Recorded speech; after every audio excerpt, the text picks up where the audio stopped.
when these lines first came to me, I was fishing a Skagit fly, and Jerry was throwing this blue line. I didn't know what it was. I was like, what is that thing? You know, I was kind of giving him a bunch of crap about it, and because I loved my Skagit flat, I still have a Skagit flat. You know, the line was so short, and his rods were shorter, and you know, that system needed to be proven to me, because I don't take anything, you know, just full on wholeheartedly right off the bat. It has to be proven for me to, you know, to fully accept it and grasp it. And so, you know, he put a rod and a line in my hand, and I had to see it to believe it. And I started out fishing those lines for steelhead, and you know, the river that I fish the most is the Soul Duck River, and that river is very tight drainage where these lines are perfect for, as far as tight quarters spey casting for steelhead. And so when I think of the rivers that we were fishing here, same thing, tight quarters. You got a lot of snags around, you got overhanging trees, you got logs, you got you know, you got wind.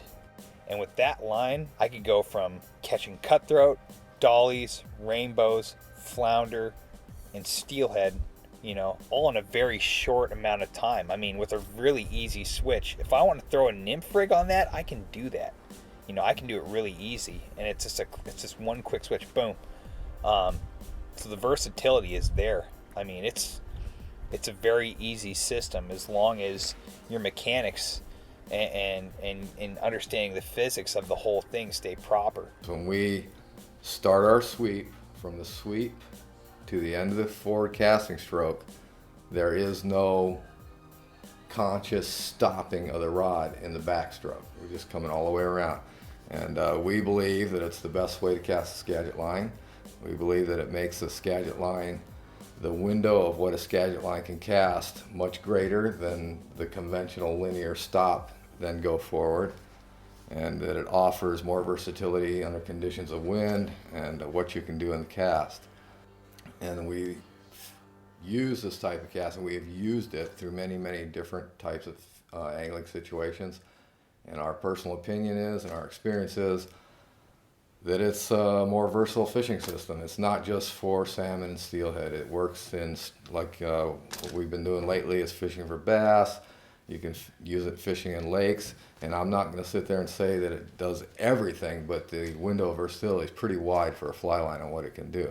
And once again, we're not saying it's the longest casting line in the world, but the lines fish within most fishing distances, from close to pretty far out, covers many situations from swinging to stripping to nymphing to, you know, bobber fishing. About the only thing that it doesn't work real well for is upstream dry fly fishing, and at least in my experience so far. Who knows, maybe someday we'll figure out a way to do that too. So, but for right now, if you're swinging or you're doing strip retreat type retreats, it's everything's based around that line for us, to be as versatile as possible with one rod, one line system. We're developing systems, head systems, that will honestly cross over from your winter steelhead game to your full-blown summer game, and all you need is a head and a wallet, you know, 4 tips in it and away you go. There's all this other stuff that can be done with what we've learned about spey, and it crosses over into the trout world. We learned very, very quickly in Alaska, the side channel situations, very small water, that little switch rods and single-handed rods used with compressed lines worked really good in single-hand Skagit applications with lots of backbrush. We were able to cast as far as you needed to and fish extremely effective. And with what we've got coming is it goes into bass, it goes into trout. And I mean, it goes into trout in the world where it's not just swing. It's for the guys that want to indicator fish. It's for the guys that want to high stick. That's the beauty of it, is you no longer have to backcast if you don't want to. But if you want to, you can. But you can simply single-hand Skagit your way out of it, or two-hand Skagit your way out of it. It's up to you. You know, there really are no limitations now. You know, natural progression, the only thing that stifles that is us. When you stay within yourself, everything goes as it should, and that's the beauty of those lines. You stay within yourself with constant motion, it's gone. I'd love to cast a super long line, but I don't fish the Thompson and the Skeena River every single day. You know, it'd be nice, but I fish the coast. I used to fish a 14-foot rod for kings, and that was great. Now the rod I like is a 12-4/8 weight. You know, that rod is killer. So all these guys are used to, you know, throwing these heavy amount of grains on their, you know, on their Skagit lines, and because that's what they've always done. They haven't figured in the weight and the grains on their sink tip, and then their casting stroke. Our casting stroke is really tight, and it's inside the box or inside the telephone booth. It makes it so we're not working near as hard, but we're still getting the most power out of our stroke. I guess some of the feedback from some of my coworkers and friends is that they feel like our recommendations are kind of light from what they're used to. It must have something to do with that shorter length, that you don't need as much weight. I would just offer my own theory that part of that is the shorter the line is up to a point, the easier it is to make an entire motion here like this without getting a stop in the whole system. And I don't want to use the wrong term in physics here, because there's some very critical people out there about physics. What I want to say is that from the beginning of the sweep all the way into the forward casting stroke, there's no slack in the line. The line remains, if not dynamic, then at least under tension the entire time. There's no loss of tension between the rod tip through the line all the way to the fly. It's always tension.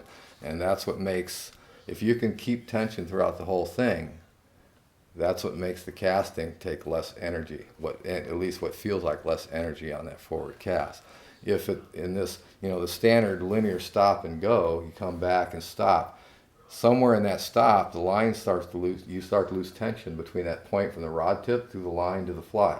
And when you lose tension there, then it's going to take more energy to make that whole system go, because you've got to retension the system before. Forward input of the rod tip equals forward input of the line. So, but if you're under tension the whole time, as soon as you start to move that rod forward, then the line also starts to move forward.